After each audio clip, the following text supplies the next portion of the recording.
What if I told you you've been cleaning your house all wrong? Not because you're lazy, not because you don't care, but because no one ever showed you how your home could actually heal you. In Japan, a floor isn't just something you walk on. It breathes. A towel isn't just for spills. It's an heirloom of survival. And cleaning? It's not a chore. It's a quiet rebellion against chaos. For 1 week, I lived like a Japanese homemaker, not in Tokyo, not in Kyoto, but right here in my 100 square foot house in Ohio. I followed their rituals, used their tools, and cleaned with their philosophy.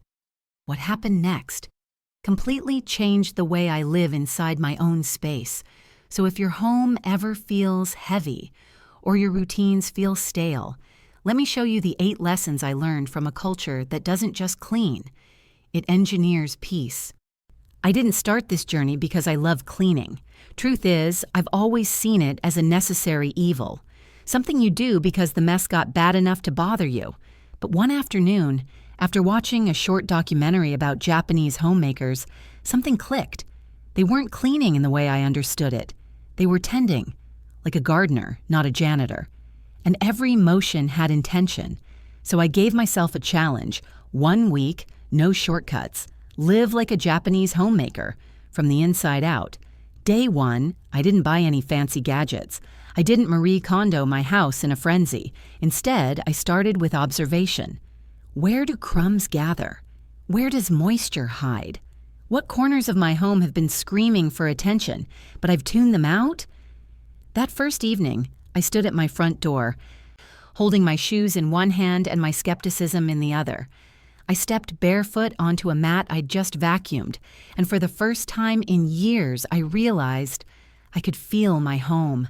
Not just see it, feel it. That's when I understood. In Japan, cleanliness isn't about presentation, it's about presence. It's not just a standard, it's a lifestyle.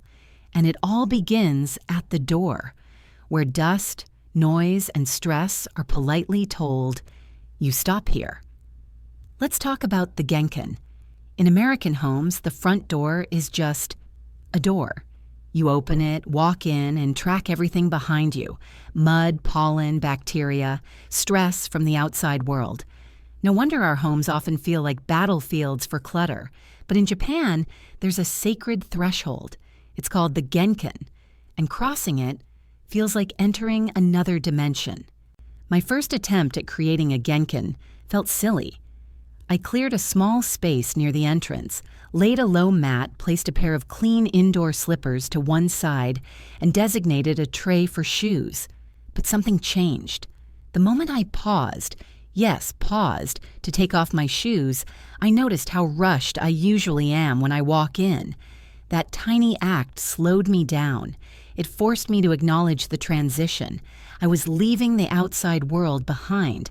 I added a charcoal-infused mat the next day, not because it looked nice, though it did, but because I read it neutralizes microbes and odors within hours. It was science, wrapped in silence. By day 3, I realized this wasn't just about dirt. It was about intention. Every time I stepped over that line, barefoot and aware, it felt like I was stepping into myself, into calm, into control. Even the air smelled cleaner. The front of the house was no longer a place where messes begin. It was where peace entered. And then I looked down at my living room floor and realized it was doing something I never expected. It was breathing. Let's talk about the living floor of Japan, the tatami. Let me ask you this. Have you ever stepped onto a floor and felt it breathe beneath your feet? I hadn't. Not until I met the tatami. On day 4 of my Japanese cleaning journey, I swapped my usual area rug for a tatami mat I ordered online. Nothing fancy, just natural igusa rush grass tightly woven. When I unrolled it, the scent hit me first. Earthy, green, a little sweet. It didn't smell like new product. It smelled like nature coming indoors. I vacuumed it gently along the grain, then wiped it with a vinegar water mix. A samurai-era tip I'd read about said to sprinkle crushed green tea leaves underneath. So I did. That night, I sat cross-legged on the tatami, and I swear, it felt alive. Not in a creepy way, but in the way your lungs feel when you take a full breath. Like the mat was regulating the room, cooler, calmer, drier. Turns out it wasn't just a feeling. Tatami mats naturally absorb and release moisture, keeping the humidity balanced. They even reduce dust mites by 80% and lower room temperature through evaporative cooling. But none of that matters until you feel it. I started noticing something weird. My shoes felt harsher after walking barefoot on tatami. Hardwood felt cold, tiles felt dead, but tatami felt honest. It didn't just support my body, it supported my state of mind. Over the next few days, that mat became my sanctuary. It's where I stretched in the morning, where I read in the afternoon, and sometimes just sat doing nothing, because the space invited stillness. And slowly, a thought formed. Maybe we've made our homes too hard, too artificial, too sealed off from the intelligence of natural materials. But Japan doesn't stop at the floor. Even the simplest cloth in their home tells a story of survival, science, and soul. Let me show you what I learned from the tenugui towel. I used to think cleaning required a shelf full of sprays, wipes, and random miracle products.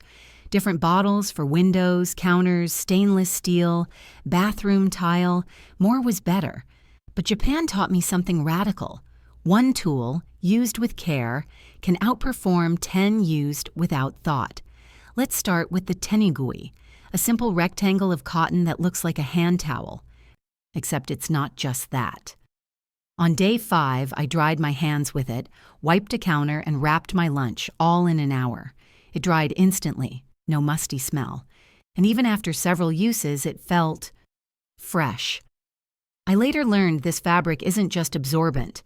It's antimicrobial by design. Woven tight, washed often, it gets softer and more effective over time. No chemicals, no odors, no guilt. That same day, I started saving rice water, the cloudy rinse left over after washing rice. I'd always poured it down the drain without thinking, but I followed the old practice. Let it ferment 24 hours, then use it to clean glass, steel, even vegetables. It worked. Better than my usual cleaner, and without a single toxin. My kitchen smelled subtly earthy, not artificial lemon. Even my drain smelled cleaner, as if the house was saying thank you. And then, the bathroom trays. At first, I rolled my eyes. Why would putting toiletries on trays matter? But when I lifted everything to wipe the counter, it took seconds, not minutes. No sticky rings, no puddles of soap sludge. More importantly, each family member's tray was color-coded. My things, my space, my responsibility. These weren't just cleaning hacks.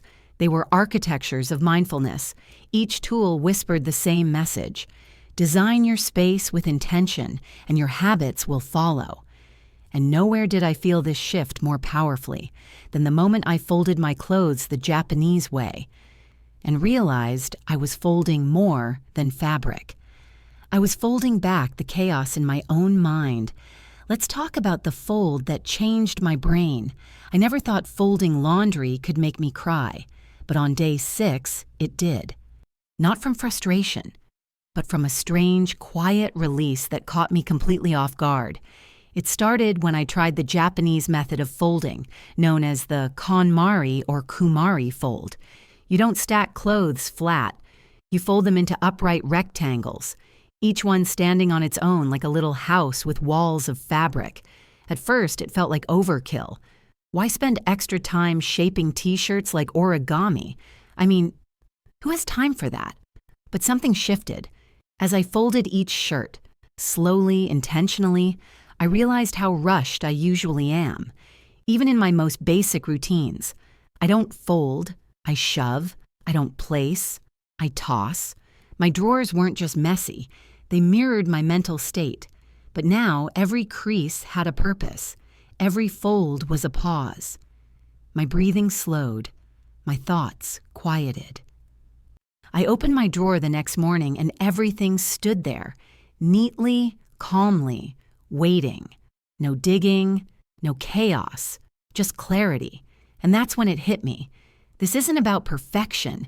It's about creating small zones of peace in a world that constantly pulls you apart. Turns out, the way you store your socks might say more about your emotional state than your therapist ever will. Even better, my clothes lasted longer. No more stretched collars or wrinkled sleeves, and I could find everything without thinking. 1 week ago, I thought folding was busy work. Now, it's therapy with fabric. But the real transformation didn't come from any one technique. It came from what the Japanese call Kaizen, small improvements stacked daily until your home starts to clean itself. Let me show you how cleaning stopped being a task and became part of who I am.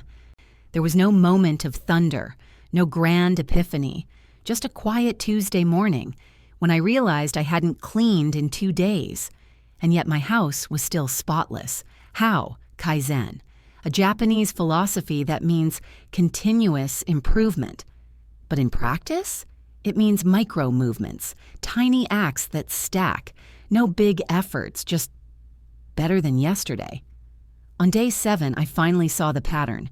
Wipe the sink after brushing, fold the blanket right after standing up, rinse the cutting board while the water's still warm, drop recyclables in the right bin before you even sit down. Each act took under 30 seconds, but together, they replaced the need for deep cleaning entirely. I didn't schedule tidying anymore. It was just part of breathing. That's the brilliance of Kaizen. You don't fight mess. You prevent it, like taking vitamins instead of waiting to get sick. And science backs it up. A Tokyo University study found that families using Kaizen-style routines spend 40% less time cleaning overall and report 90% more consistency in home cleanliness. But what the study doesn't show is what it does to your soul, because something else was happening inside me. I was less irritable. I stopped avoiding rooms that felt heavy. I stopped saying, "I'll get to that later." And every time I completed a tiny act, my brain gave me a little reward: dopamine, pride, peace. Kaizen made cleaning feel less like a to-do list and more like a language my home and I were learning together.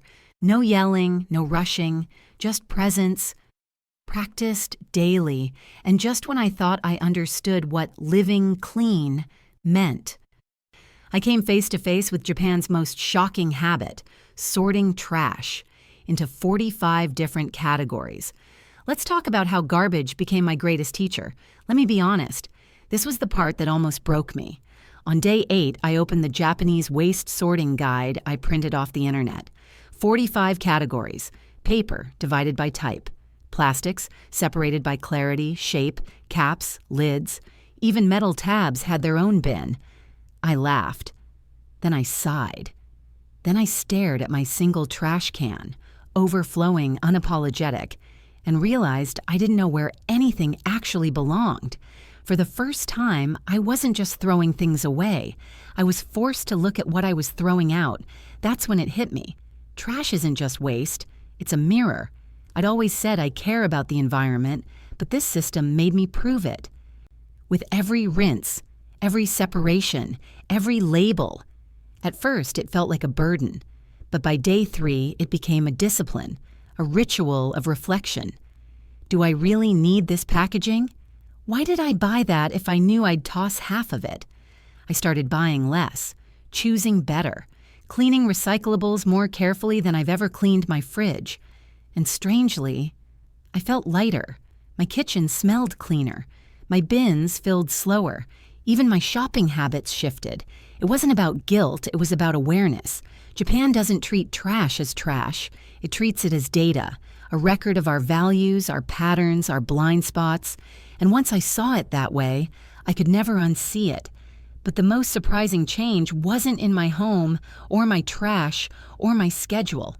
It was in the way I felt, living inside a space that finally breathed with me.